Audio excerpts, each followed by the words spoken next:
Bem-vindos a mais um episódio do Descomplicadamente. Hoje vamos falar sobre um tema que gera muitas dúvidas e que pode trazer impactos significativos para a vida de quem enfrenta, o jogo patológico. Eu sou Fernanda Tomás, assessora de marketing com foco em psicologia. E eu sou Sátia Alvarenga, psicóloga especialista em terapia cognitivo-comportamental e supervisora clínica. Nesse episódio, vamos explorar como o jogo pode deixar de ser uma simples diversão e se tornar um problema, os sinais de alerta, os impactos na vida das pessoas e, principalmente, como buscar ajuda para lidar com esse transtorno. Esse episódio é um oferecimento da Clínica Foco, que conta com profissionais especializados no tratamento de transtornos psicológicos, incluindo o jogo patológico. Para mais informações sobre os atendimentos, basta escanear o QR Code na tela e acessar o nosso site. Hoje contamos com a presença de Rafael, personal trainer, que vai compartilhar suas experiências pessoais e nos ajudar a entender os desafios enfrentados com quem lida com esse transtorno. E também temos a participação da Ana Carolina Matias, mestre em saúde mental pela UFRJ, especialista no atendimento a pessoas com vícios e com foco em mudanças de comportamento, que vai nos explicar os mecanismos por trás do jogo patológico e as melhores estratégias para superá-lo. Vamos descomplicar? Bem-vindos ao Descomplicadamente. Sejam muito bem-vindos. Bem-vindos, obrigada pela parceria de vocês, por estar aqui para a gente poder discutir sobre o jogo patológico. Obrigado vocês pela oportunidade de estar aqui. Obrigada de novo pelo convite, né? Adorei da outra vez que eu participei, agora adorei ser convidada de novo. Sempre um prazer, a gente vai te chamar muito. Se tiver uma terceira, a gente vai chamar de novo. Não pode recusar, hein? Vamos começar, né? Vamos lá. Pra gente começar, a gente queria entender o que configura esse transtorno, né? O jogo patológico. Você podia começar explicando pra gente? Então, o jogo patológico, também chamado de transtorno do jogo hoje em dia, né? Hoje em dia, ele está dentro dos critérios diagnósticos, está dentro até do abuso de substâncias. Então, seria uma dependência sem uma substância específica. Né? Ele já brincou ali com os transtornos de controle de impulso, né? Porque também tem a ver com impulso, hoje em dia está mais ligado Então, os critérios são muito próximos. Né? Então, quando a gente vai pensar em um transtorno de jogo patológico, quando a pessoa perde o controle com o jogo, então ela começa a mentir para as pessoas a forma como ela está jogando. Então, se pergunta, você não está jogando o dia inteiro? Não, eu só jogo de vez em quando. O jogo tem a ver com dinheiro também. A pessoa perde o controle de quanto que ela está apostando. Então, ela acha que está gastando R$100 e está gastando bem mais. Ela deixa de fazer programas para jogar ou por conta do jogo. E aí, hoje em dia, o jogo com celular, a pessoa às vezes está fazendo os programas, o que é difícil até das pessoas se darem conta, mas está o tempo todo jogando ali, deixando de aproveitar o ambiente por conta disso. Ela joga mesmo com esses critérios, ela percebendo isso, ela não consegue ficar sem jogar. Se ela tem que ficar sem jogar, ela fica muito nervosa, muito irritada. Então, isso que vai constituindo que a gente o quadro que vai se formando sobre o transtorno do jogo jogo patológico mesmo. E tem alguma diferença de tipos de jogos, assim, ou qualquer jogo? Por exemplo, se jogos online ou um caça-níqueis, tem alguma diferença ou é tudo da mesma forma, assim, é tratado da mesma forma? Na hora da gente definir como transtorno, eles estão todos no mesmo, digamos, pacote, né? Estão todos juntos. A gente vai vendo diferenças entre eles, uns que podem se tornar mais possíveis de serem problemáticos e outros menos. Então, jogos que têm muitas apostas, uma seguida da outra, eles são mais... causam mais dependência do que jogos que a gente precisa esperar um tempo. Então, loteria esportiva, que a gente vai na casa lotérica, a gente vai lá, joga e fica esperando em casa quando que vai sair o resultado. Se a gente aposta no celular, né, nos jogos online, é o tempo todo. Então, isso torna-se mais... O acesso fica mais fácil. Mais fácil tornar dependente. Então, eu sempre falo assim, o jogo do bicho, ele é difícil você se tornar dependente do jogo do bicho, isso te causar um problema, né? Acaba que tem que esperar um tempo para testar. Tem que esperar um tempo, né? Então, você tem que ir até lá. Tem que ir até lá. Então, barulhos, luzes, né? Que esses joguinhos são muito... Isso tudo vai colocando a pessoa mais ali, aumentando a possibilidade da dependência. Isso. Então agora a gente vai entender um pouquinho da história. A gente quer saber como é que você começou a jogar e como é que você lida com isso. Se quiser explicar um pouquinho com o que você trabalha. Tá bom, então. Fazendo uma breve apresentação, meu nome é Rafael, né? Sou personal trainer, trabalho na Smart Fit, pode falar o nome, né? Pode. Smart Fit aqui de Se Botafogo. quiserem patrocinar, a gente tá Olha. Boa. E sou aqui do Rio de Janeiro mesmo, né? E fazendo uma breve apresentação de como que eu comecei, né, no mundo das apostas. Eu, desde novo, sempre gostei, eu sou muito competitivo, entendeu? Nunca gostei de perder. E tudo para mim era aposta.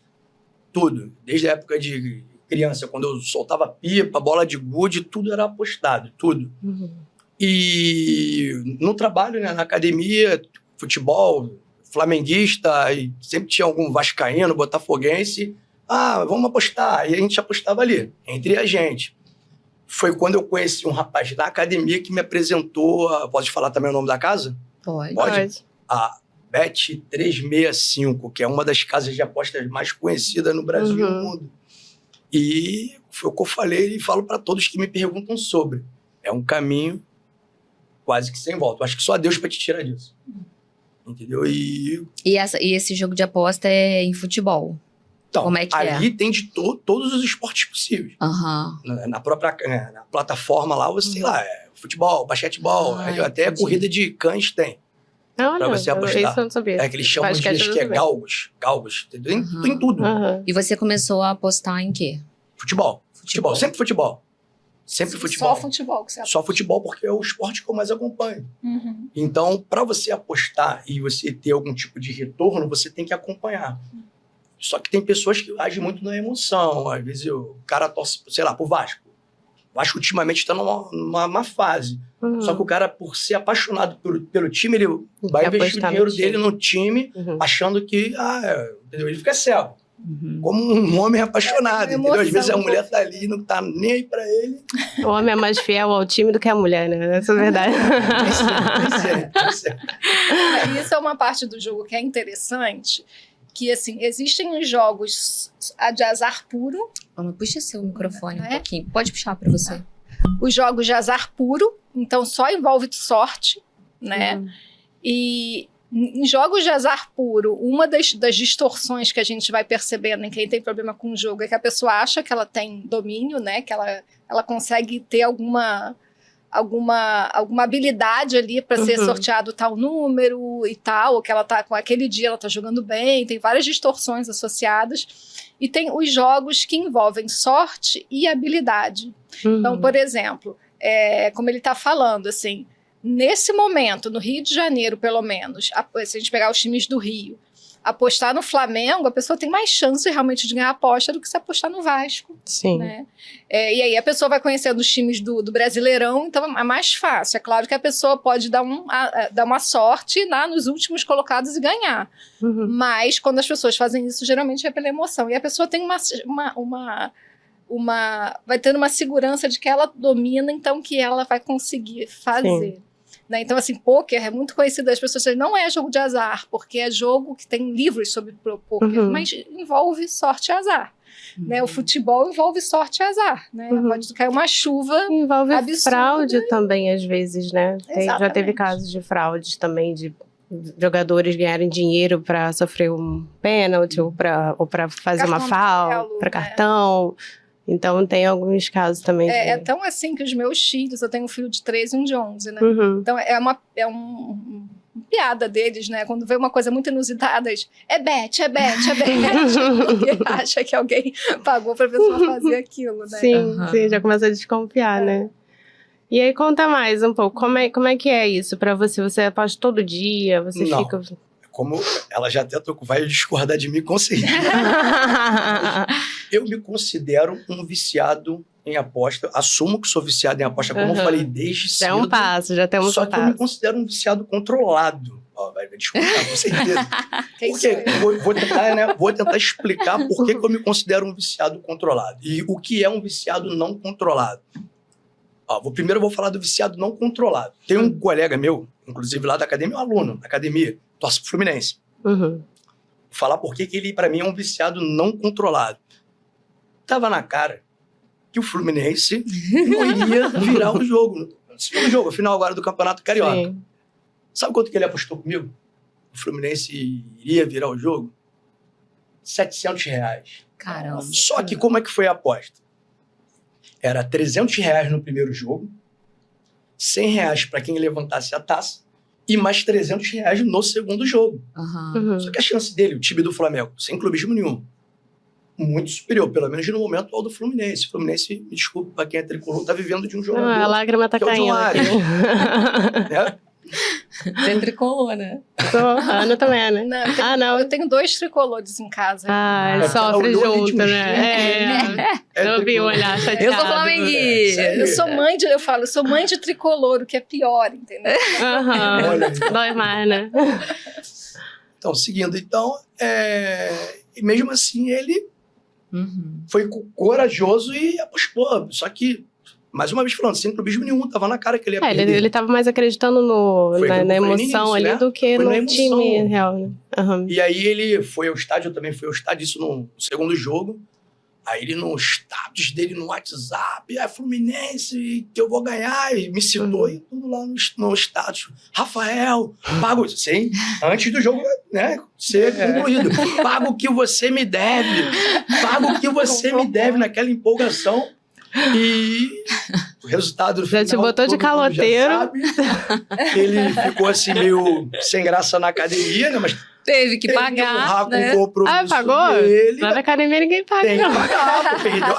Regra número 1 do apostador, perdeu, paga. Só que, né, aí ele veio me falar, mas vocês ligam pra essa taça? Eu falei, antes do jogo eu tinha que pagar o que eu te devia sem te dever. Agora eu tô fazendo questão da taça, entendeu? Mas voltando aqui pro foco, né, do como que... por que eu falei que é um caminho sem volta?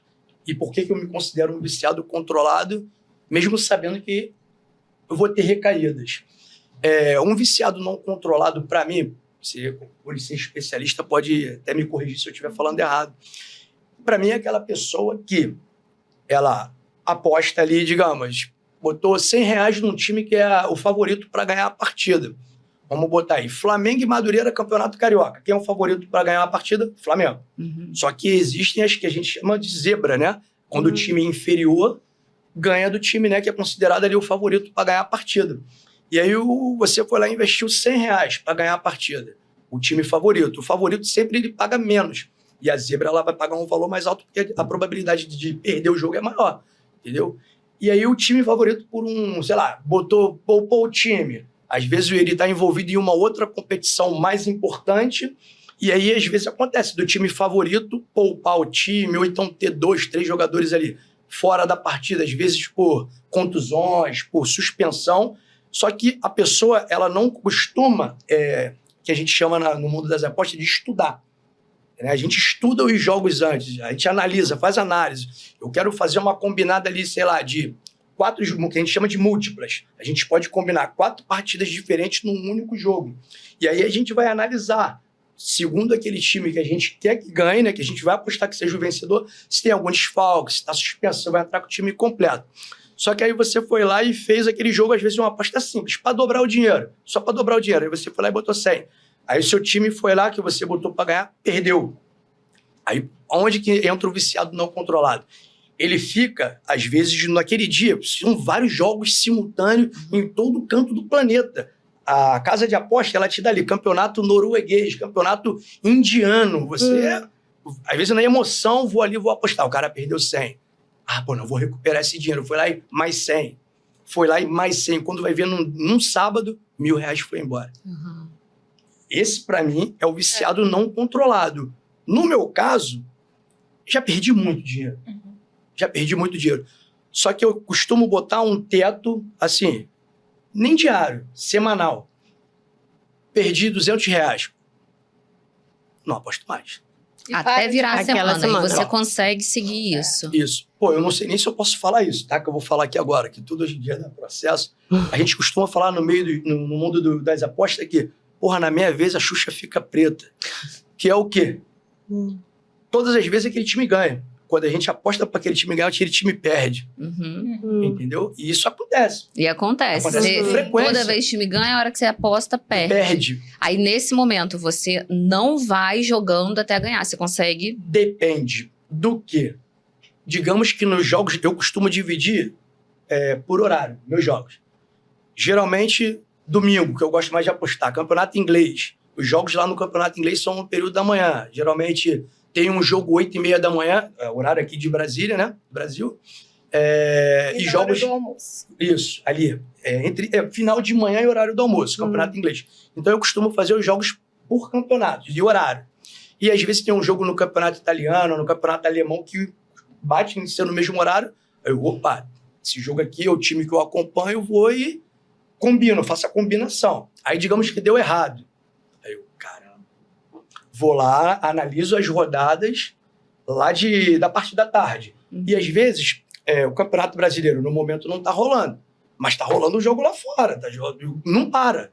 É sempre pra te botar ali. E a seleção, como hoje tem, né? Isso, a data FIFA, sempre vai ter um jogo amistoso, sempre vai ter alguma coisa. E aí eu vou lá e tento combinar à tarde. Deu errado de novo, aí entra o que eu falei. A Xuxa tá preta. Mas aí você vai tentar recuperar. Em outra situação, não naquele dia, né? Como eu falei, eu tenho um teto para gastar. Aí digamos que eu ganhei de manhã. Aí eu já começo a usar o quê? O que eu ganhei ali e jogo, retiro o meu investimento, ou até um pouco mais, dependendo do valor de retorno que eu conseguir, e vou jogando com um tiro. Um exemplo, eu entrei com R$100 no jogo, consegui ganhar R$2.000. Deixo R$300 ali na casa de aposta para tentar ganhar mais. E o restante eu tiro, porque isso eu criei para mim e até falei para outras pessoas. Eu tenho uma regra. Qualquer dinheiro que eu ganho na casa de aposta, nem que eu vá na esquina comprar um X-tudo com uma Coca-Cola, eu vou gastar esse dinheiro. Entendeu? O viciado controlado, não. Ele não consegue retirar o dinheiro da plataforma. Ele quer, eu não sei se por olho grande, não sei. E fica insistindo. Às vezes até ganhando, ele insiste. E para dobrar, não sei como funciona. Eu respondo por mim. E eu consigo ter esse controle. Eu esqueci de 2 grandes critérios diagnósticos quando a gente fala de jogo. Eu imaginei que você fosse falar agora. Um é você tentar recuperar o que você perdeu, você ficar com essa preocupação de tentar a recuperação do que perdeu. Então, é bem o que ele está falando. E que o outro seria o viciado não controlado, né? Eu considero esse como... Não, esse exemplo que ele dá. Não você ficar tentando mas recuperar... ele tá com o pé lá, né? Porque de vez em quando você vai tentando recuperar. E o tempo gasto jogando e pensando no jogo. Eu gosto muito de falar isso, porque assim, às vezes a pessoa tá assim, mas jogando mesmo é só no final de semana, mas às vezes atrapalha até a vida profissional, de tanto que você tá estudando, que tá pensando, que parece tá um trabalho, né? Porque a pessoa tem que saber tudo que tá acontecendo, os horários e o time, não sei o que ela... É muita coisa, né? Você sente isso, Rafael? Que você passa muito... Quanto ela tocou no assunto, né? Que eu ia falar, mas já antecipou. Então, realmente, hoje em dia eu consigo me controlar mais, mas eu já fiquei muitas vezes, assim, na madrugada estudando jogos. Estudava todos os campeonatos que você puder imaginar e falo para você, dá resultado quando você estuda, porque você sabe que o time está entrando com o time dele, o elenco principal dele, entendeu? E quando não tá. Só que quando você não estuda, você vai pelo favoritismo do time. Flamengo, um exemplo de novo, Flamengo e Madureira. Flamengo é o favorito para ganhar a partida, mas o Flamengo vai poupar o time. Você não estudou, botou no Flamengo. Flamengo entrou com o time reserva. Madureira empatou o jogo. Você perdeu o Flamengo, empatou, você perdeu. E geralmente quando você bota time muito favorito, é aí que entra o perigo. A pessoa aposta alto. Por quê? Porque além de pagar pouco, você vai naquela confiança que o time vai ganhar. Aí você vai lá e tem pessoas que botam 10 mil, 50 mil, 100 mil, quem tem. E aí é a hora que dá problema. Ana, explica uma coisa pra gente. Todo mundo que joga tem algum nível de vício, se enquadra no transtorno ou não? Dá pra jogar, dá pra brincar com esses jogos, que a ideia é que sejam brincadeiras, né? Dá pra brincar sem viciar, sem trazer prejuízo? Sim. A ideia é a gente vai pensar nisso. Mas às vezes é difícil até por todos esses critérios que eu fui falando, né? Alguns jogos, eles têm essas características. Esse mecanismo de te fazer ficar ali, querer mais, né? E eu acho que os online, eu acho que já foram criados pensando nisso, Sim. né? Tá na tua mão ali, né? Os jogos, sem ser esses jogos de aposta em futebol e esportes, eles fazem isso, né? Eles te dão dinheiro no início para você achar que você sabe, que você domina e que você vai lá e vai conseguir voltar. Então, eles ainda tem essa crueldade, eu acho, né? E ainda tem os influencers, né? Que também mostram como se fosse fácil aquilo ali, né? Ó, você ganha, você faz. Tem. Hoje saiu notícia falando de alguns que foram presos também. Por conta disso. É muito dinheiro envolvido, né? Assim, quando a gente olha, assim, né? É muita propaganda, é muito difícil, fica parecendo que é muito legal, né? E outra coisa que ele falou que é interessante, o meu mestrado foi sobre jogo patológico, né? E assim, era impressionante como as pessoas falavam assim, nossa, eu de pequenininho, eu sentava na frente do prédio com meu amigo na hora que estava anoitecendo e apostava qual janelinha ia acender a luz primeiro. Que foi que o Rafael falou. Exatamente. Que ele é desde criança. Desde que ele gosta, de pequeno, né? Dessa coisa da aposta, dessa sensação de aposta, né? Que sensação é essa? Mexe com emoção, mexe com prazer. Que sensação é essa que faz a pessoa gostar? Sim. Tem 3 coisas que a gente pensa no jogo, né? Que tem a ver até com a ideia do reforço, né? Tem essa ideia da sensação da aposta, daquele momento ali que você está apostando, que não tem a ver com ganhar e não ganhar, é o apostar, né? Que é o que a gente chama de reforço positivo. Então, eu tenho uma sensação boa no momento que eu estou apostando, né? Esse estudo que eu fiz, como eu estudei entre usuários de drogas, era muito comum eles falarem para mim assim, é a mesma sensação que eu tenho quando eu cheiro cocaína. É a mesma euforia que eu sinto. Então, é essa sensação. Tem o reforço negativo, que é quando a gente tira um sentimento desagradável, o jogo entra com esse papel, então eu estou muito tenso, eu jogo, dá uma aliviada. Essa sensação de alívio no jogo também tem. E o outro reforço, que não tem a ver tanto com as emoções, que é o reforço intermitente, né? Que a razão é variada, que é o que perigo para o jogo, que é o que faz a gente se tornar mais viciado, que é a gente não saber. Então, a gente, essa ideia dos reforços, quando é feito com os ratinhos, é isso. Quando o ratinho não sabe quando a recompensa vem, ele tende a fazer muito mais aquele comportamento. Porque quando ele já sabe quando vem, ele só vai lá e aperta a alavanca quando vem. Quando ele não sabe, ele fica lá. E o jogo é bem isso, né? Você vai tentando, então, e aí você vai tendo umas lógicas, criando umas lógicas, né, do tipo assim, agora já que não ganhei tantas vezes, a próxima eu vou ganhar, a próxima eu vou estudar bem para eu poder fazer, aí eu não durmo à noite para conseguir estudar e para recuperar esse dinheiro. Esse mecanismo é que vai fazendo se tornar mais viciante, digamos assim. E mais problemático, né? E, Rafael, como é que você percebe isso? Tem emoção envolvida na hora de jogar, durante o jogo? Como é que é isso para você? Inclusive, ela até falou uma. Ultimamente, eu tenho apostado no Enem pelo dinheiro. Pelo prazer de estar ali apostando. A emoção, né? E você sente que tem algum prejuízo, assim, além do financeiro, obviamente, né? Mas na tua vida? Como quando você perde noite de sono. Às vezes, quando você está desempenhando o seu trabalho, você vai tentar dar uma conferida no jogo para ver se está dando certo o jogo que você fez. Aí, se não tá, isso já mexe com você. E você, se você não se controlar, já mexe com o seu humor. Se estiver dando certo, você já fica todo sorridente, entendeu? Mas às vezes não é nem pelo dinheiro, porque você botou uma quantia ali tão insignificante, o retorno também é tão insignificante, que é pelo prazer de você estar ali jogando mesmo. E deixa eu te perguntar, se o Fluminense tivesse virado o jogo e o seu aluno tivesse lá comemorando e ele que fosse ganhar o dinheiro, como é que você ia se sentir? Então, normal, porque ano passado, com esse mesmo aluno, não sei se vocês devem acompanhar futebol, nosso técnico, Felipe Luiz, ele só tem uma derrota, que inclusive foi pro Fluminense ano passado, de 2-0. Esse jogo ele me ganhou, R$200. Eu tive que aguentar. Agora chegou a vez dele. Mas você ia ficar irritado? Não, porque eu já cheguei num nível de aposta que quando eu entro numa aposta, eu já sei que tem 2 caminhos. Eu vou ganhar ou vou perder. Entendeu? Mas não mexe nem na tristeza. Alguma coisa bate, né? Não é possível. A verdade é essa. A pessoa que fala que não tô nem aí é mentira. Ninguém quer perder, mas desde o momento que isso tem uma regra para todo apostador. Se você aposta, você tem que entender que é 50% de chance de você ganhar e 50% de chance de você perder. Ana, tem algum estudo falando sobre genética? Sim. Até dentro dessas dependências, das primeiras coisas de genes encontrados foi do jogo, né?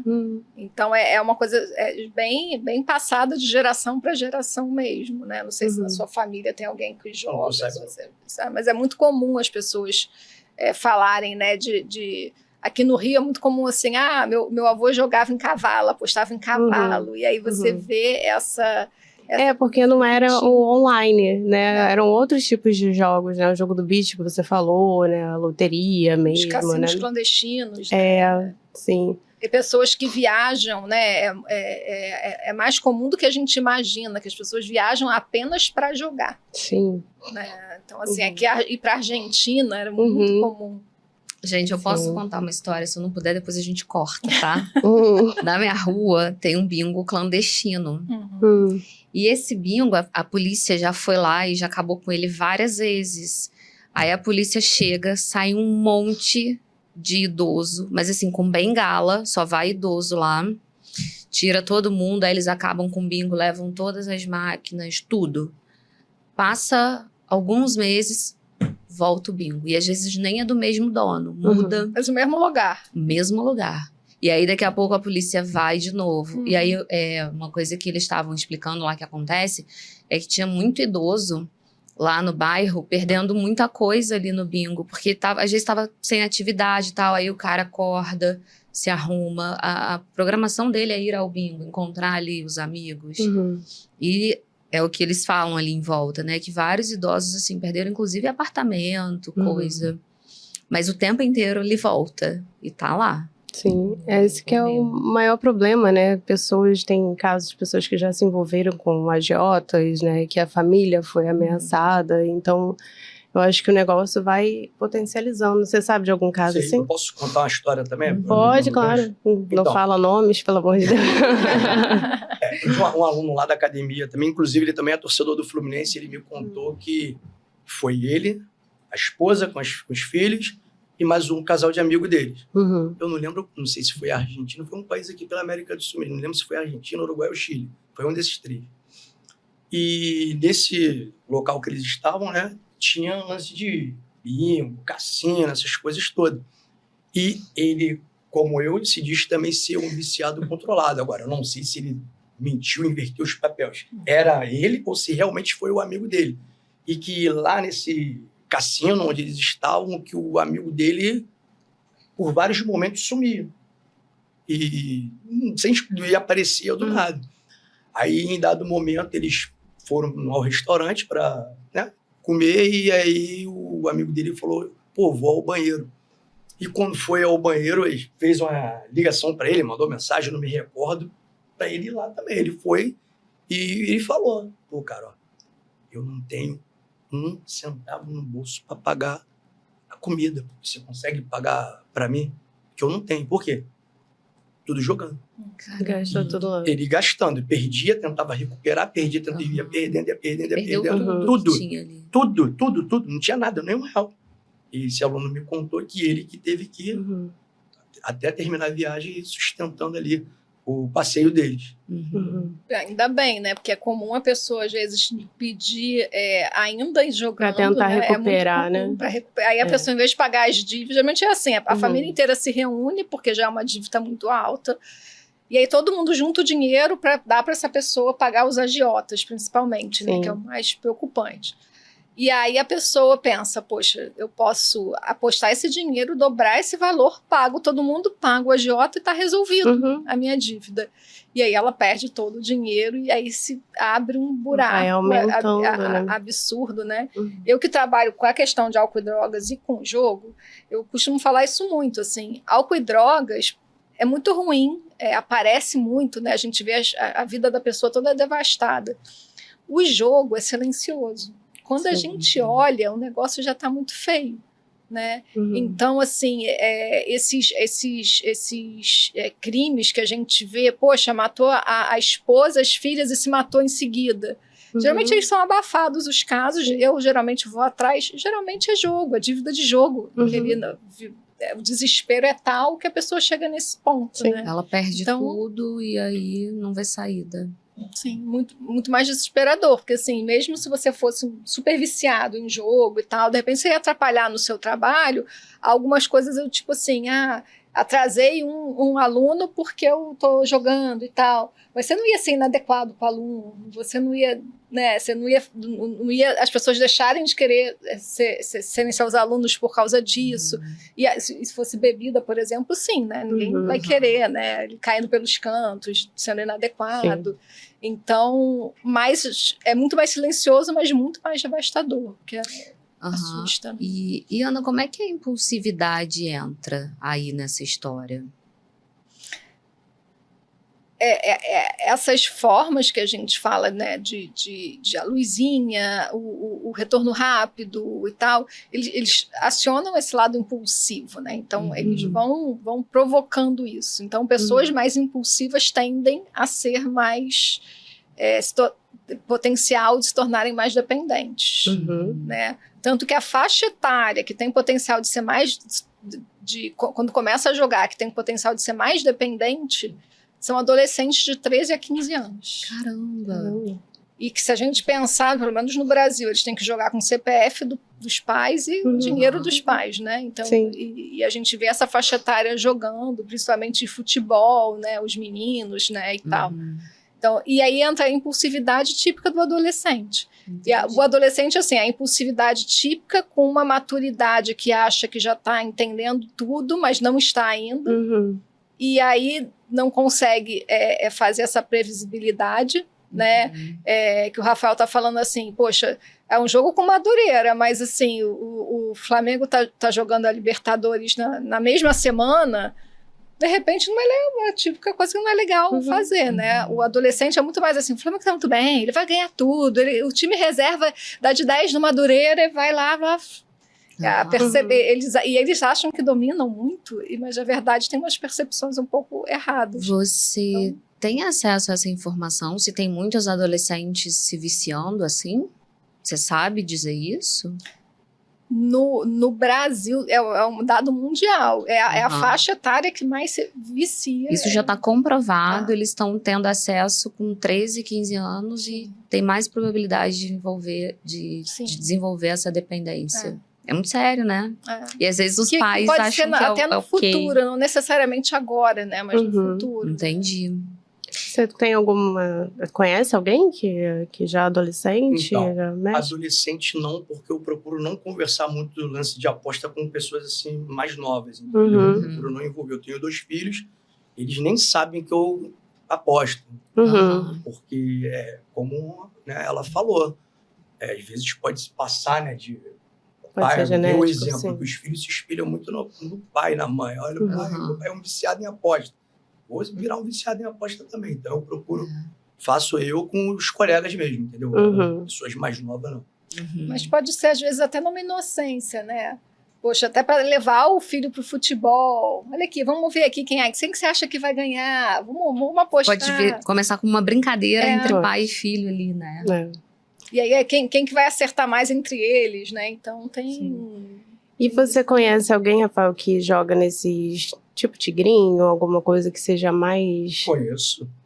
Tem um vizinho meu, né? Quase que sai o nome. Não.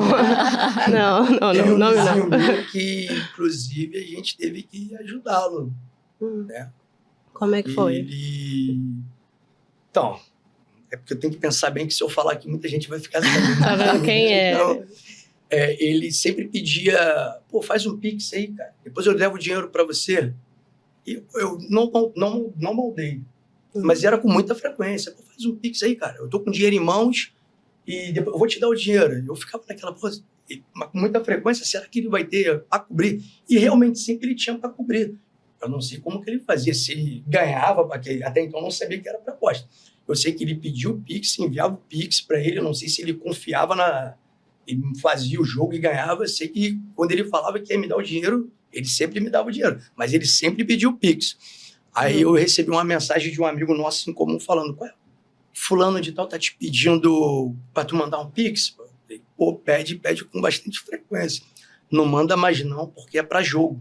Ele tá cogitando vender som, telefone celular, entendeu?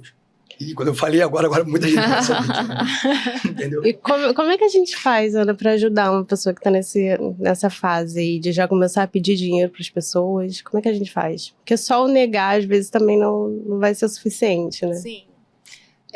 Eu costumo falar muito que, de forma geral, o processo de psicoterapia é a gente tornar a pessoa consciente para ela tomar melhores decisões. Então, sempre poder estar aberto a conversar sobre o que está acontecendo. Uhum. Né? Isso, por exemplo, até você como professor de educação física, é isso, né? Às vezes a pessoa vai falar para você, né? Ali na coisa se abre, né? Sim. E se a gente vai, nossa, não dá pra fazer isso não, hein? Cuidado. E a pessoa, não, assim, super controlado, não tô fazendo nada não. Se a gente dá espaço para essa pessoa falar, provavelmente ela fala. Uhum. E aí a gente pode ajudar com alternativas, com coisas, e até assim, sim, você está me pedindo um dinheiro agora, mas e aí? Você já está com uma dívida grande, você quer uma ajuda aí para a gente poder resolver isso? Então, assim, o falar, a pessoa vai te dar informações. Ela vai dizer o transtorno que está causando na vida dela. Exatamente. Vai clarear isso. Acho que não recriminar, mas abrir espaço para a pessoa falar, porque ela faz uma reflexão também enquanto ela está falando, né? Bom, talvez ela faça. Não recriminar, mas demonstrar preocupação, né? Porque senão você vai lá quase jogar junto, né? Também não é, né? É uma linha tênue. Uma coisa que as pessoas não têm noção, assim, jogadores que eu atendo é assim, sempre eles acham que jogaram muito menos do que eles de fato jogaram. Né? Quando a principal técnica, assim, a estratégia que eu uso vamos anotar, fazer uma tabela. E aí, geralmente, as pessoas ficam chocadas. Eu não tinha noção. Eu achava que era de igual para igual, eu achava que eu ganhava mais. E no fundo, elas sempre estão perdendo muito mais do que ganhando. Você já fez essa anotação, Rafael? Então, já fiz muitas vezes, mas depois eu parei. Quando eu vi que foi o que ela falou, você sempre vai perder mais do que ganha. Porque quem ganha mais, até mesmo alguns influencers, a gente costuma falar que quem tem dinheiro faz dinheiro. Porque tem não sei se vocês conhecem, pode falar o nome do apostador conhecido aí no meio. Se ele o Gabrielzão, torcedor do Botafogo. Ele conseguiu ter lucro de mais de R$1 milhão só apostando no Botafogo. Aposta simples, vitória do Botafogo. No ano de 2023, que o Botafogo estava ganhando de todo mundo, até mesmo agora em 2024, era só aposta de 100 mil. Só para aquela de dobrar. E ele mostrava isso ali no online. Mostrava, ele fazia o jogo antes, né? Ó, tô fazendo esse jogo aqui e depois mostrava o retorno. E realmente teve. Os mosaicos que estava tendo lá no Engenhão, da torcida do Botafogo, ele que estava bancando. Ele que estava bancando, tudo com o dinheiro das apostas que ele ganhava, entendeu? Então, quem tem dinheiro mesmo para apostar, você bota alto e não aposta, um exemplo, de novo, Flamengo e Madureira. O cara vai lá, botou 100 mil, Flamengo pagando ali, sei lá, pagando 2, aí não chega a pagar 2, paga menos. Mas digamos que estivesse dobrando. Tu bota 100 mil, 200 mil, 100 mil de retorno que você tem. Então, quem tem dinheiro, faz dinheiro. Quem perde dinheiro mesmo são as pessoas das classes assim, mais baixas. Que aposta pouco, é o filho único e tenta recuperar, é a hora que pede dinheiro emprestado, entendeu? E assim funciona. É importante falar isso. Você acha que isso faz sentido, assim? Quem ganha muito, se perder, não vai ficar tão mal e aí não corre o risco de perder tanto? Ou você já viu casos que a pessoa ganhava muito, mas realmente acabou perdendo? Perdendo mesmo assim. Sim. Eu acho que o caso desse Gabrielzão, eu acho que é uma exceção. É muita exceção, meio, assim, né? Porque é muito racional também, né? Porque eu acho que tem jogos no campeonato brasileiro, por exemplo, que é isso, né? Aquele que, no final do campeonato, que está disputando o primeiro lugar lá, vai jogar com aquele no meio, que para ele não afeta quase nada. Ele, né, já não vai para Libertadores, já vai ficar ali. Provavelmente, se vai jogar, vai ganhar, né?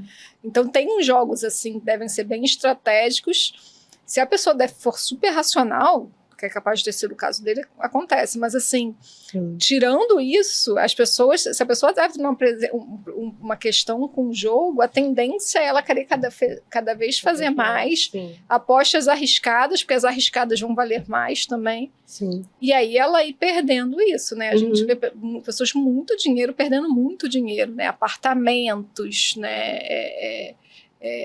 O pessoal que aposta em bolsa de valores, né? A bolsa de valores é uma aposta, se a gente jogar. Também, E aí também é outra, que a gente vê que tem pessoas que trabalham com isso e dominam aquilo ali, e aí a pessoa não usa emoção nenhuma, né? Ela consegue, também tem um estudo por trás, né? Então, assim, Tem uma empresa, tem alguma coisa que você consegue dominar de uma certa forma, mas o risco é grande também. Mas certas corretoras, principalmente as menores, tem vários casos que gastou o dinheiro inteiro das pessoas e não recuperou, né? Não postou naquilo ali e não foi. Então, assim, e aí eu acho que causa isso, mas assim, eu acho que isso daí vem de bastante estudo, bastante coisa, e aí talvez até como profissional mesmo, né? Porque provavelmente... Eu não sei se era o caso dele, mas no ano retrasado, por exemplo, o Botafogo vinha ganhando ali, mas chegou um momento que começou a perder, então pode ser que ali ele perdeu muito. Ele falava que perdia? Sempre botava o porque normalmente as pessoas não falam, né? As pessoas falam quando ganham. Falava porque, como eu falei, ele botava o jogo antes. Então não tinha como ele voltar atrás depois. Ele fez aquele Ele jogo. já mostrava a aposta antes. Mas provavelmente na terceira vez ele deve ter parado de jogar. Não, ele vai até o final. Então ele perdeu muito. Então ele perdeu muito. Foi bem ruim. Depois ele foi caindo muito. Ganhado antes, compensou pra ele. Tanto é que ele pagava o Mozart. Em 2024 continuou pagando e ganhou de novo. Mas é mesmo que eu tô falando, tinha uma lógica ali do Botafogo ser favorita até um certo momento. Até metade do ano. Até metade do ano, e depois não foi, entendeu? Por mais que tenha uma lógica, ainda assim é um jogo de azar, Acho né? que ainda entra esse fator, né? Sorte, azar, enfim. E é muito difícil, né? Você, lá na academia, toda vez que alguém me fala, ganhei tanto, eu falo, mas já perdeu quanto? Aí eles ficam revoltados comigo, porque ninguém gosta de ouvir, né? A pessoa meio que acha que é a diversão dela e não quer ouvir também essa parte. É difícil. E, Rafael, diz uma coisa. Como é que você fica quando você perde, quando você ganha? O que te motiva a jogar novamente? É o prazer ou é a ânsia de ganhar? Já fiquei muito puto, várias vezes. Muita coisa. Porque ninguém gosta de perder. Quem gosta de perder? Por mais que você esteja colocando ali R$50, que no mundo dos apostas a gente chama aposta de cracudo. Botar R$50, pô. Não, faz uma aposta de gente grande, aí é 500 para cima, 1.000. Mas ninguém gosta de perder. Então, várias vezes ficava mesmo, como eu falei, irritado. Aí, às vezes você tá no trabalho, às vezes você tá com a namorada, com a esposa, tá na roda de amigos, você tá ali olhando e conversando, o outro olho no telefone, conversando, a pessoa falando contigo, você no mundo da lua, olhando o telefone, e aí quando tá fluindo a sua jogada, você tá ali interagindo, rindo, o time que você queria que ganhasse tá ganhando lá, e no final do jogo, nos acréscimos, toma um gol. Vou até contar uma história que aconteceu no campeonato italiano, faltava somente um jogo, combinada de 8 jogos, que eu fiz até com um colega lá, ele assistindo esse podcast, ele vai lembrar. Não gosto nem de lembrar disso. Eu lembro do jogo Atalanta e Udinese, campeonato italiano. A gente botou vitória da Atalanta ganhando de 1-0 até os 90 minutos.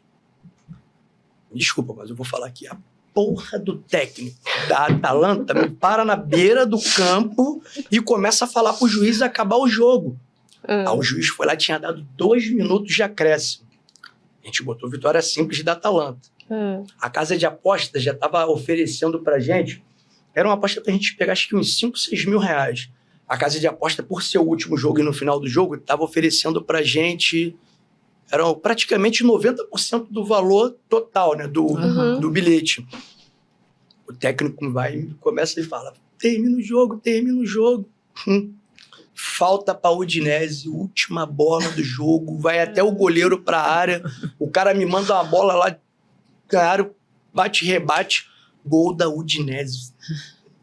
Eu com um copo de café na mão, meu Deus do céu. me subiu uma agonia, quase que o café voou. Aí entra o que eu falo, que eu me considero controlado. Eu acho que se não fosse controlado, eu iria jogar. Eu peguei o café, eu pensei, assumo que eu pensei em jogar o café com tudo na parede, olhando o telefone, eu não acreditei. Vai anular o gol. E não anulou e perdemos tudo. Sim. Você se lembra quanto que vocês investiram?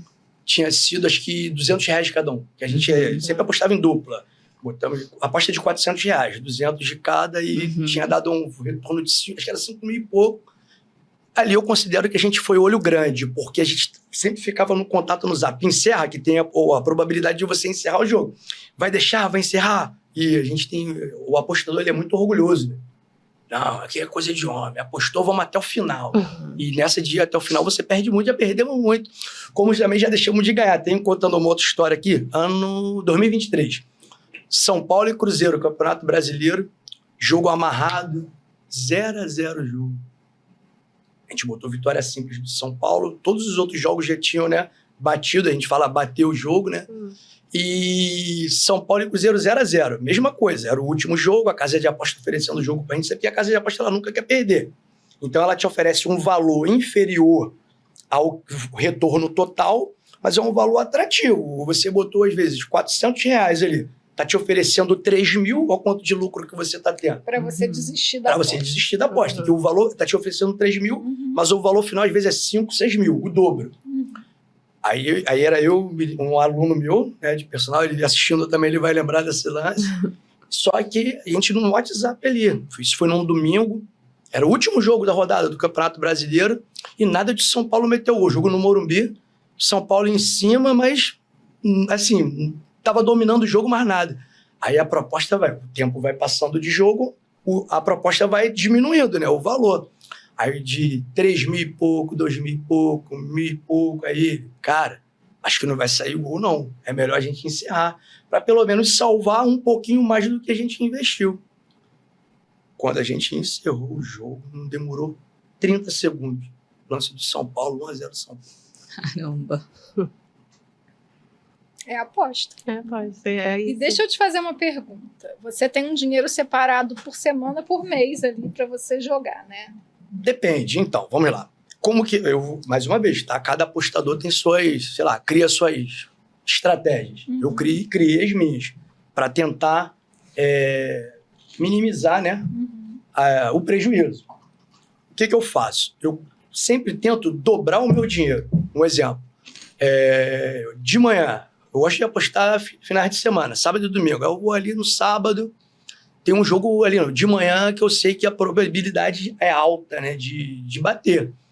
Eu costumo entrar com R$100 do meu bolso. Tiro do meu bolso, R$100. E tento fazer a dobra. Bateu o jogo. Eu tiro os meus R$100 que eu investi e tento, pelo menos, a dobrar esse dinheiro várias vezes no decorrer do dia, um dinheiro que eu tive de retorno. Às vezes dá certo, às vezes não dá certo. Então... Seu fim de semana fica em função disso? Não, já ficou. Hoje em dia, não. Já ficou. Muitas vezes... Em que momento que você sentiu que parou, que diminuiu? Que deu uma diminuída? Então, quando você suspeita de fraude, né, quando você suspeita que às vezes é uma jogada ali que tá na cara que vai dar certo e não dá. Me desculpa, isso não foi azar. Isso não... Como é que pode? O cara, às vezes, diante do gol, perdeu um gol. Não estou aqui afirmando nada. A gente suspeita, a gente não tem provas e a gente não pode afirmar. Mas aí foi quando eu comecei eu falei, não, isso não bate. Eu vou ficar preso nisso, às vezes perdendo tempo, dinheiro, às vezes algo que é óbvio e não deu. Aí foi quando eu fui começando a refletir e fui aos poucos perdendo menos tempo, né, com as apostas. Só que, como eu falei também no início, é um caminho sem volta. E você como se eu, graças a Deus, não tenho outro tipo de vício, nem álcool, outros tipos de droga. Mas eu creio que um viciado em álcool, né, um alcoólatra, um viciado em cocaína ou outra droga qualquer, ele deve ter, né, quando às vezes a pessoa tem a recaída, deve ser a mesma coisa, não sei, ele deve, sei lá, atingir a mesma área, né, cerebral que a nossa, que nós que somos viciados em jogos. É que se você olhar o site, não adianta. Deve ser a mesma coisa o cara que quando vê uma cocaína, quando vê uma cerveja, Se você abrir o site, por mais que você fale que você não vai apostar, você não pode apostar o valor, às vezes, aquele valor que você queria apostar. Mas você vai botar o que a gente chama de aposta de cracudo. Vou botar a Bet365, o valor mínimo de aposta que eles aceitam é R$30. Você, no mínimo, para apostar, tem que não fazer a aposta. Para você depositar o dinheiro. R$30, menos do que isso eles não aceitam. Mas você pode fazer uma aposta mínima de 75 centavos, depois de ter depositado os R$30.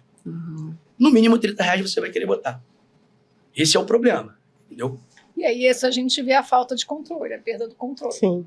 Né? E aí uma estratégia boa, né, para as pessoas começarem a refletir sobre a forma de jogar é essa, assim, quanto de fato você está apostando, quanto de fato você está perdendo ali. E se esse dinheiro faz falta para você durante o mês. Você diria que a primeira coisa para quem está se identificando ou com a história do Rafael ou com as outras histórias que ele trouxe, uma coisa legal seria a pessoa começar a anotar para ter ideia num mês quanto que ela gasta, quanto que ela perde e quanto que ela ganha. Isso seria legal para ela já visualizar. Para ela ter essa noção, depois começar a olhar o tempo, que é isso que eu... Monitorar, anotar o tempo que ela fica. O seu tempo está ali em função do domingo inteiro, em função dos jogos, que é como ele falou, os jogos começam muito cedo. Eu falo muito dessa coisa do futebol, que quando... Eu já me formei há mais de 20 anos, tudo bem, mas quando eu comecei a trabalhar, principalmente com álcool, era a galera que só bebia quando tinha jogo, né? Futebol. Então era fim de semana. Fim de semana e quarta. Agora é todo dia. Sim. Né? Sempre então, vai assim, ter alguma coisa. se a pessoa... Pensando só num jogo de apostas, de esportes, né? Sempre vai ter uma coisa para ela apostar ali. Então, assim, se a vida dela está em função disso, se a qualidade do trabalho está prejudicada em função disso, são coisas que as pessoas... Se outras pessoas em volta estão começando a perguntar como é que é a sua forma de jogo, preocupadas com isso, são vários sinais que vão surgindo de que aquele jogo é um problema. Eu ia perguntar isso pro Rafael, se teve alguma reclamação familiar, de amigos, só fica no celular toda hora com... Já. Tinha. Muitas vezes.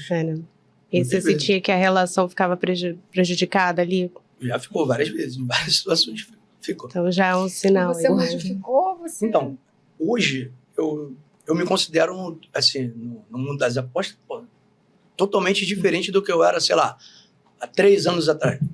2000 e... Qual foi o ano que o Flamengo veio batendo em todo mundo? 2019. Foi o pior ano. Foi o pior ano. Telefone o tempo todo. Foi bem no comecinho, então, né? Foi bem quando começou as apostas. Não, pô. Foi antes? Não, eu achava que a febre vinha aí. Não. Essa casa é mesmo de aposta, Bet365. Porra. Há muito tempo já existe, entendeu? É porque vieram outras casas, Betano, Superbet, Pixbet, que vem vindo acompanhando. Aí são de 3, 4 anos pra cá, 5 anos no máximo. Mas a Bet365, e tinha uma também que era Sporting Bet. Eram as duas, era uma concorrente da outra. Muito tempo. Eu achei que era mais... Posso fazer uma pergunta polêmica? Se a Ana não quiser responder, a gente pula. Você ouvindo a história do Rafael, ele contando e tal, o que você... Claro que a gente não vai diagnosticar, muito menos, né? Porque é impossível. Mas assim, pelo que ele te contou, foi dando os exemplos hoje, o que você orientaria ele? A prestar atenção, a não? Tá ok, né? Tá consciente, ou aqui ele pode ficar um pouco mais atento? O que você diria para ele e para quem se identifica que joga igual a ele? Para você, Ela jogou. Pode falar isso? Deve falar, pode falar. Eu acho que é a preocupação do tempo, quando você fala aí, né? Você tem filhos também, se tá deixando de ficar com eles, se tá... isso tá te prejudicando. Até quando você falou desse jogo, que você ficou com muita raiva, mas você segurou o café. Aí começou a observar assim, cara, eu passei o resto do dia com raiva, também incomodado, irritado, quis ficar sozinho. Às vezes, né, porque você vai assim, mas eu não fiquei jogando, né, não é? Mas assim, olha como isso te prejudicou. É um sinal de você começar a observar mesmo, né? Observar como aquilo tá dominando na sua vida. No trabalho também, né? Se você está conversando demais e a aula do aluno está começando a ficar prejudicada por conta disso, que às vezes a gente perde isso mesmo, né? Desse excesso de conversa. Então, isso que de dinheiro você já disse que é super controlado, que você nunca acaba não gastando, né? Acho que nem só da conversa, às vezes, de ficar olhando ali, atualizando o celular, né? Também acho que pode ter um prejuízo no trabalho, né? Exatamente, é verdade. E tem mais alguma coisa? Mais alguma coisa que ele precise se ligar? Ou você acha que, de resto, ele já está no caminho já de evolução? Porque ele falou que melhorou, né, sim, em certos aspectos, né? Deu um passo atrás. Isso é interessante para as pessoas perceberem, né? Que é possível dar esse passo para trás, né? Agora, ele falou uma coisa de que depois que entra, não sai mais. Pela sua vivência ali, pelo consultório, você acredita nisso ou você acha que tem saída? Eu acho que tem saída. Sempre vou achar. Para parar de jogar completamente. Eu acho que tem essas questões da recaída, né? Que é como álcool e droga, que a gente já tem um outro episódio aqui, né? Para quem quiser assistir. Mas é a mesma coisa, essa prevenção de recaída?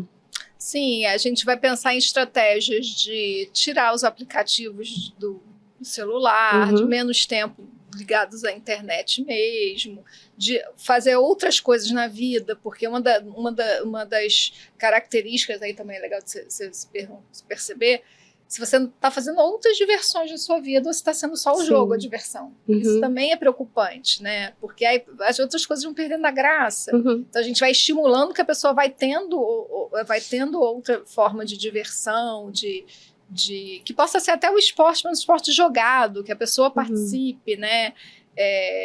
E aí a gente vai fazendo com que ela vá saindo disso e ampliando o repertório mesmo. Mas tem possibilidade, tem luz no fim do túnel. Olha aí. Tá Uma vendo? coisa que eu queria te perguntar, Ana, as pessoas que ficam realmente viciadas, assim, elas buscam ajuda por conta própria ou alguém precisa sinalizar, é difícil da pessoa perceber? Porque a gente, no episódio de álcool e outras drogas, a gente viu a Gabriela relatando que um dia ela se deu conta, assim, né? Sim. E a mãe ajudou E a mãe também, ajudou ela, conversou e foi o que ajudou ela a buscar ajuda. É o mesmo processo, assim, com jogo? Sim, só que com o jogo eu acho mais difícil. Porque, geralmente, para buscar ajuda, eles já estão sem recurso e, geralmente, com a família muito desgastada. Por isso, poxa, eu ajudei, eu dei o dinheiro, eu fui. Então, a família está muito mais desgastada, geralmente, que em álcool e drogas. Então, o caminho que eu mais vejo é a procura pelos jogadores anônimos. Que é um grupo de ajuda para jogo.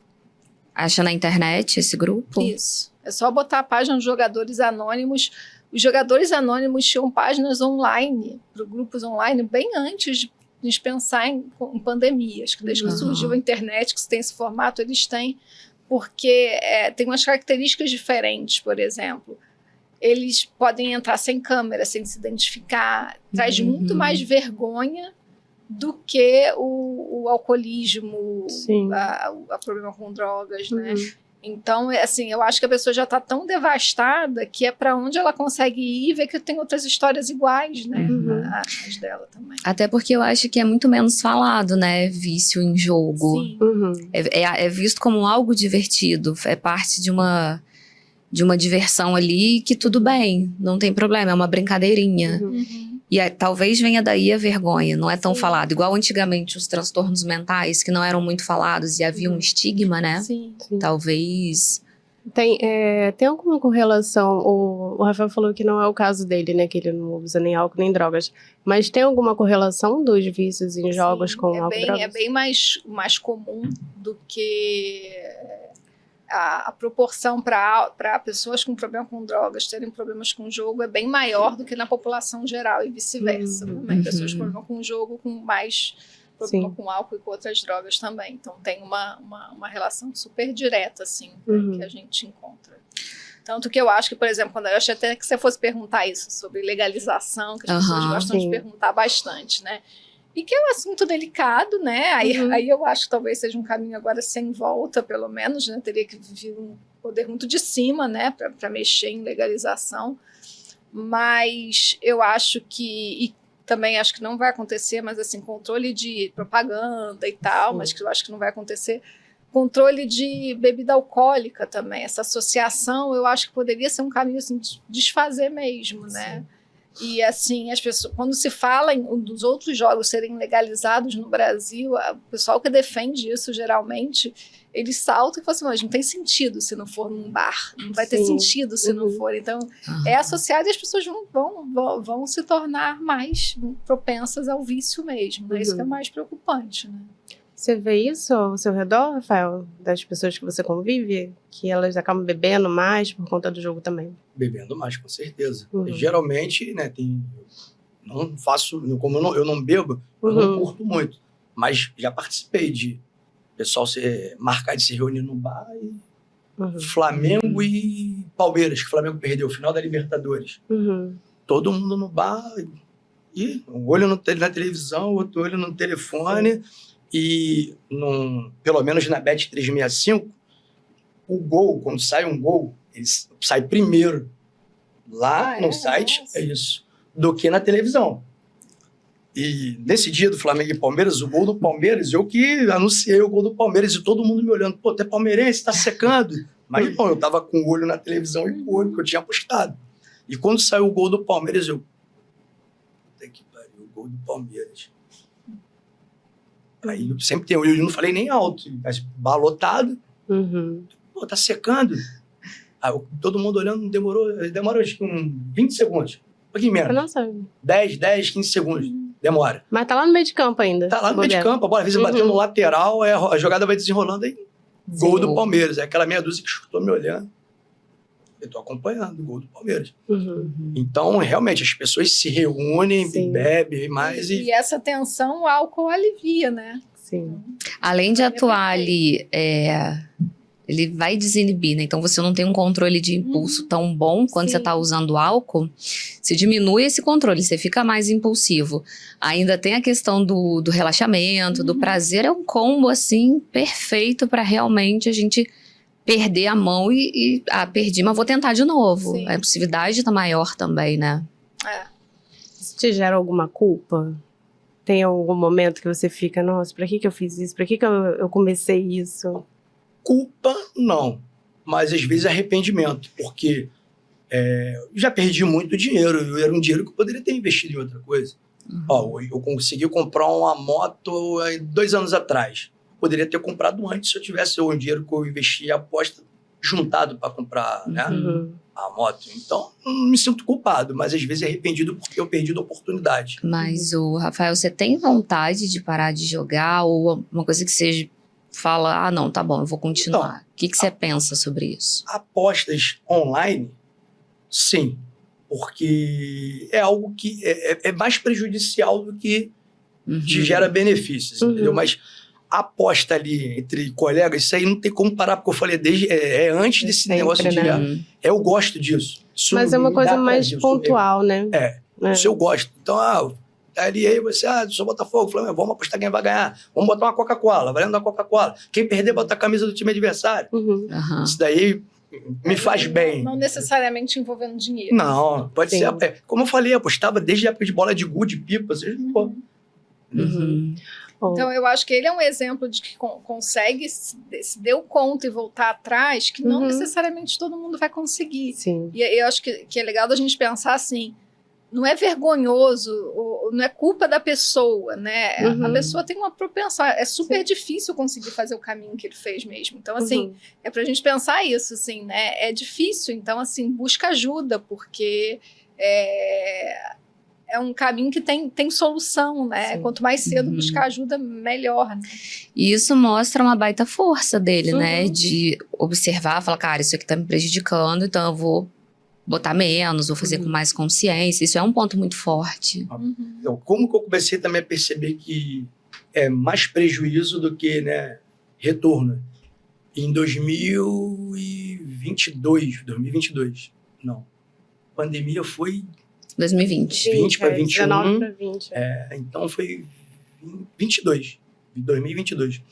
Eu sempre tive vontade de conhecer lá em Foz do Iguaçu, as cataratas do Iguaçu. E não sei se vocês lembram, estava rolando o jogo. Com portões fechados, não tinha público, mas estava rolando o jogo. E as apostas rolando. Só que nesse ano eu decidi o que? Eu falei, não vou apostar. E eu consegui fazer essa viagem o dinheiro que eu deixei de apostar, eu consegui ir. Aí comecei, pô, se eu deixar de apostar, eu vou conseguir fazer outras coisas. Entendeu? E foi aí que eu fui abrindo. A mente foi abrindo. É muito difícil ter essa percepção sozinho, né? Imagino que... Mas é porque vocês falaram em vergonha, mas realmente é vergonhoso. Eu tinha vergonha. Você me perguntou sobre culpa. Culpa não, mas eu tinha vergonha de, às vezes, falar... Pô, pegava, às vezes, um aluno de personal me pagava ali R$1.200. Eu pegava os R$1.200 e, pô, apostava e perdia. Caramba, perdi R$1.200 assim em 90 minutos. Caramba. Um trabalho, né? Todo um trabalho. Isso, às vezes, 30 dias para você conquistar, você perde 90 minutos. E a sensação perdeu, né? Mesmo, né?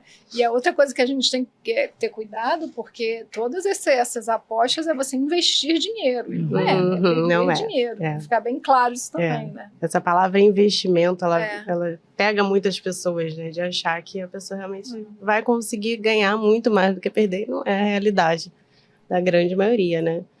Estar consciente disso tudo é que eu acho que você conseguiu, né? Que é um mais legal, né? Que é de modo geral para nossa vida e tem certos aspectos que são mais, a gente tem que observar mais, né? Em relação à bebida, drogas, em relação a jogo, né? Poder olhar para isso e se dar conta, né? Perceber isso, poxa, eu podia estar viajando, estou deixando de fazer coisas ponta do jogo. Ali, olha como você perigou mesmo, né? De ir mais à frente. E eu acho que esse processo de autorreflexão, ele não precisa vir necessariamente da terapia. Ele pode vir de outros lugares, porque às vezes a pessoa pensa assim, eu tô me identificando. Nossa, eu tenho que fazer terapia, mas nesse momento eu não consigo arcar com esse custo. O processo de autorreflexão, ele pode vir de muitos lugares, né? Às vezes de ter um caderninho, escrever todos os dias, anotar quanto que tá gastando por mês ali no jogo. Isso vai fazendo a pessoa refletir. Ajuda de pessoas próximas também, né? Claro que às vezes, né, a gente vai precisar de uma ajuda profissional para montar ali estratégias e ter ferramentas para sair dessa situação, desse vício. Mas o processo de autorreflexão, ele pode vir de muitos lugares. E acho que isso é muito legal. Né? Uma outra coisa que é legal da gente falar é que, assim, a gente consegue modificar melhor um comportamento se a gente se compromete. Então, a gente falar para alguém que a gente vai fazer aquilo e depois ter que reportar para aquela pessoa, a gente se compromete. Né? Os professores de educação física fazem muito isso naqueles desafios que você vai lá, tantos dias indo à academia. Você já lançou para todos os seus amigos que você vai fazer o desafio dos 15 dias, sei lá, fazendo um negócio. E você aí do nada parou, não pode parar. E aí você se compromete muito mais. Eu fiz isso ano retrasado. Eu falei, gente, vou fazer 30 dias de atividade física e vou botar aqui. Aí eu falava 1 de 30, 2 de 30. Aí minha meta inicial eram 30 dias seguidos. Aí eu furei, eu falei, gente, não deu certo. Eu precisei adaptar a minha meta. Vão ser 30 dias até dezembro. Isso era novembro. Aí o cálculo que eu fiz lá dava pra chegar até 30 se eu fosse 5 vezes na semana. Falei, pra mim é inviável 7, não consegui, já falhei, mas eu não tô desanimada. Eu adaptei e vou tentar aqui um pouquinho, quem sabe daqui um dia eu consigo fazer 30 dias seguidos. Realmente, quando a gente se compromete, você fala, não, eu tenho que vir aqui, tem que... Então, minha palavra que tá em jogo, né? Para todo tipo de vício, então, isso pode funcionar também, se se comprometer com alguém. Sim. O dinheiro, né, como você fez, né? Tipo assim, você separar esse dinheiro para uma meta que você vai alcançar, né? Eu tive um paciente lá, quando eu atendia no IPUB, que foi comprar uma Havaiana, uma sandália havaiana. E aí ele conseguiu, e dali ele foi parando e vendo que ele podia começar a ter coisas que ele não tinha, né? Não tinha nada mesmo, né? Uma coisa tão básica, né? Sim. O Rafael, teve um período da pandemia ali que não teve jogo, né? Então, período que não teve jogo, mas... E aí? Como é que fazia? Você fica ali naquele negócio de querer apostar e aí que entra a pessoa que é viciada mesmo, ela fica agoniada. Mas o que você fez nessa época? Então, não apostei. Nada? Nada. E eu falando por mim. Não sei outras pessoas como, mas eu conheço pessoas que ficavam. Cara, mas não vejo a hora de o campeonato voltar. Não tinha. Eu queria que o futebol voltasse mesmo, não por causa da aposta, porque eu gosto de futebol. Agora, eu tenho colegas que ficavam. Cara, mas não vejo a hora logo, mano. Campeonato voltar pra apostar. Entendeu? Sim. Não cheguei a ficar Acho que a pessoa perde até o prazer real do futebol, né? De curtir com os amigos, de comemorar aquilo ali, né? Eu falo pra você que já postei várias vezes contra o Flamengo por causa de aposta. Aí você realmente tinha que torcer contra. Às vezes... Olha que absurdo. O prazer da aposta falava mais alto do que a paixão pelo seu time. Realmente, Gente, um grande prejuízo. É isso, chegando no final. Foi incrível, acho que foi muito esclarecedor, né? A gente conseguiu entender bastante de como é que fazer. Imagino que tenha muito mais, né? Quem quiser saber mais também pode seguir a Ana Carolina, né, nas redes sociais. Pode procurar mensagens. Enviar direct, tirar dúvida. Os conteúdos estão maravilhosos. Podem ir lá visitar. Quer deixar um recado? Quer deixar um recado para quem está se reconhecendo aí com você? Então, quero sim, pô. O recado que eu deixo para vocês aí que estão presos ainda nesse mundo da aposta é que se vocês não consigam por força própria, né? Peça ajuda a um profissional capacitado, peça ajuda a Deus, procura uma igreja, procura, sei lá, a religião que você se identifica, e a família, amigos, e peça ajuda, porque quanto antes vocês saírem, menor vai ser o prejuízo. Porque no final das contas, você sempre vai perder mais do que ganhar. Faça exercício físico também, né? Ajuda bastante. Tem um personal para te orientar diretamente. Inclusive, para quem posso fazer Claro, por favor. Para quem está procurando um personal, mesmo que não seja presencial, consultoria online, estou aqui. Maravilha. Personal Rafael Souza, trabalho na Smart Fit em Botafogo, Rio de Janeiro. Vou melhorar essa saúde mental. Isso aí. Saúde física. Física com mental, é tudo junto. Dá o teu recado também, Ana. Uma coisa continuando o que ele falou, uma frase que eu boto até muitas vezes no Instagram mesmo. A banca sempre ganha. Sim. O jogo foi criado para gerar dinheiro, não foi criado para ser uma diversão só por ela. Não é para juntar um dinheiro e só um ganhar. Isso é bolão de família, a gente faz isso. Mas o jogo, não, ele é feito para gerar renda para algum motivo específico. Então, assim, só disso já faz a gente pensar que a banca vai sempre ganhar, não tem jeito, né? A banca, tem filmes, a gente vê isso, a banca vai ganhar. Se não tá ganhando, eles manipulam para a banca poder ganhar. Então, assim, isso é um fato para as pessoas. E é isso, eu acho assim, há esperança, há modificações, né? Por mais que venha culpa e vergonha, que as pessoas consigam transpor isso e buscar ajuda, ou uma autorreflexão mesmo e fazer essas modificações. E aí é isso, né? Se precisar me procurar no Instagram, tô aqui. Sim. E tem mais algum outro lugar que a pessoa possa procurar? Você falou do Jogadores Anônimos? Dos Jogadores Anônimos, eu acho que é o principal, assim. E os serviços públicos que trabalham com essa questão de psiquiatria. O IPUB tem, né? O IPUB tem o PROJAD, que é o Programa de Álcool e Drogas, e que recebe pessoas com problema com jogo. Sim. Em São Paulo tem o Anjote, eu não sei se já mudou o nome, mas que é o pessoal que trabalha só com jogo mesmo. Eles trabalham exatamente com jogo, que é o Hermano Tavares. Se botar o nome dele também no Google, encontra ele. São opções gratuitas, né? O IPUB é o Instituto de Psiquiatria da UFRJ, né? A Universidade Federal do Rio de Janeiro. Então, são locais que, de repente, você pode procurar e... Podem buscar ajuda. E um atendimento. E para familiares também, será? Tem. Tem grupo de apoio, familiares. Então, legal. Temos uma alternativa. Gente, muito obrigada. Foi incrível. Muito bom. A gente agradece a você também que ficou aqui até agora. Compartilha com as pessoas que precisam ouvir, né? E a gente volta em breve com mais um episódio. Continuem mandando sugestões, digam quem vocês querem ver, que assunto, e a gente vai correr Comentem, atrás. façam perguntas aqui também, que a gente vai mandar tudo pra Ana responder. A Ana responde, manda vídeo pra gente. Obrigada, gente. Obrigada.